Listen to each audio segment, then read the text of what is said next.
আমি এখন চায়নার গুয়াংজু শহরের সানি লিওনে আছি। এখানে কিছু বাঙালি কেনাকাটা করে।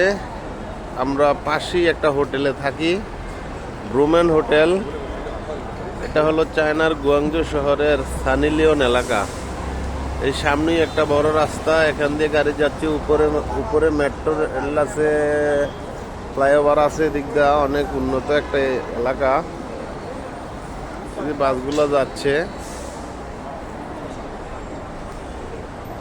এটা হচ্ছে আমার চাচায়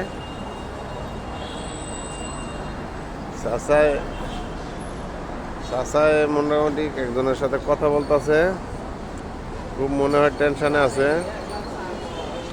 আমরা দুনো চাচাবাতি যাই আইছি। এটা একটা মেট্রো স্টেশন। এই যে এখান দিয়ে নিচের থেকে মানুষ যে উঠতেছে নামতেছে, এটা মেট্রো রেলের স্টেশন। এমআরটি কয়, মাটির নিচে যে আর কি, মাটির নিচ দিয়ে যে রেলটা চলে আর কি। সেই চায়নার সুপরিচিত বাঙালির কাছে গুয়াংজু শহরের সানি লিওন এলাকা। ধন্যবাদ।